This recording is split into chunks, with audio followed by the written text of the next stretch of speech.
কুমিল্লায় বিএনপির চেয়ারম্যান তারেক রহমানের সমাবেশ ঘিরে এলাকায় নিরাপত্তা বাড়িয়েছে আইনশৃঙ্খলা বাহিনী। সেখানকার খবরাখবরও আমরা দর্শক জানবো। এই মুহূর্তে সরাসরি যুক্ত হচ্ছেন সহকর্মী এনামুল হক।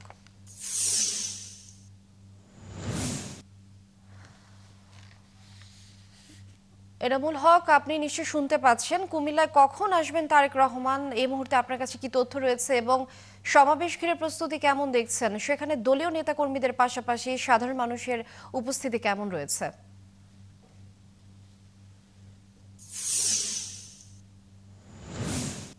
মূলত আমি যে জায়গায় দাঁড়িয়ে রয়েছি কুমিল্লা সদর দক্ষিণ উপজেলা ফুলতলি মাঠ প্রস্তুত রয়েছে তারেক রহমানের জন্য। এই ফুলতলি মাঠে ৭টায় তিনি আসবেন এবং এখানে প্রধান অতিথি হিসেবে তিনি বক্তব্য রাখবেন। তবে এর আগে কুমিল্লায় ৩টি জনসভায় তিনি বক্তব্য রাখবেন। প্রথমে ৫:৩০টায় কুমিল্লার ১৪গ্রাম উপজেলায় এবং ৭টায় আমি যে এই জায়গায় ফুলতলি মাঠে এবং ৭:৩০টায় কুমিল্লার দাউদকান্দি উপজেলায় তিনি ঈদগাহ মাঠে প্রধান অতিথি হিসেবে বক্তব্য রাখবেন।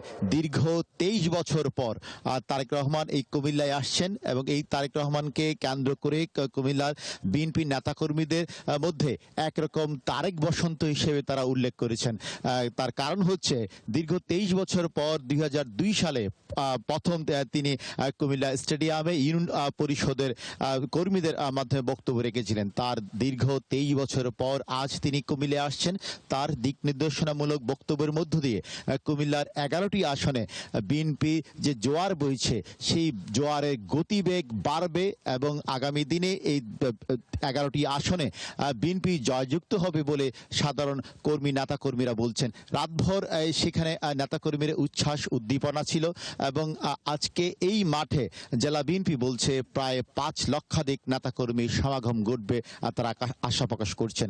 তাছাড়া কুমিল্লা ১৪ গ্রামে প্রায় ১.৫ লক্ষাধিক লোকের সমাগম ঘটবে এবং কুমিল্লা দাউদকান্দিতে যেখানে ৭:৩০টার দিকে যে জনসভাটি হবে সেই জায়গায় কুমিল্লা উত্তর জেলা বিএনপি আয়োজিত জনসভায় তিনি প্রধান অতিথির বক্তব্য রাখবেন। তবে নেতাকর্মীরা বলছেন দীর্ঘদিন পরে তারেক রহমান কুমিল্লার আগমন উপলক্ষে নেতাকর্মীরা একটি উচ্ছ্বাস উদ্দীপনার মধ্যে রয়েছেন এবং তাকে যারা সামাজিক মাধ্যমে দেখেছেন, ভিডিও কনফারেন্সের মাধ্যমে যার বক্তব্য শুনেছেন, তাকে তারা কাছ থেকে দেখবেন সেই বার্তাটি কিন্তু তারা দিচ্ছেন এবং রাতভর এখানে নেতাকর্মীরা মুখরিত ছিল। আমি যদি দুই একজনকে ছিলেন যে কালকে রাত্রে তো আপনারা এখানে ছিলেন, আপনাদের কেমন অনুভূতি?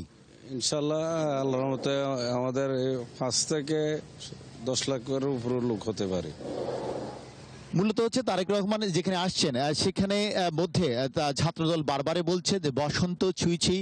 আপনি দেখছেন যে কুয়াশা চাদরে ঢাকা, তার পাশ দিয়ে সূর্য উদিত হচ্ছে এবং আজকের এই যত বেশি আলো বাড়বে নেতাকর্মীদের আগমন সেখানে ঘিরে আসবে। এই জায়গায় সাউন্ড সিস্টেম হতে শুরু করে তারা পর্যবেক্ষণ করছে এবং লাইটগুলো এখনো জ্বলছে এবং এই জায়গায় সমাগমকে ঘিরে নেতাকর্মীর মধ্যে একটি উৎসাহ উদ্দীপনা কিন্তু দেখা দিয়েছে এবং এইখানকার যে নেতারা বলছেন যে কুমিল্লার যে ১১টি আসন রয়েছে সেই ১১টি আসনের দীর্ঘদিন কিন্তু এই কুমিল্লায় কিন্তু বিএনপির ঘাঁটি হিসেবে পরিচিত ছিল।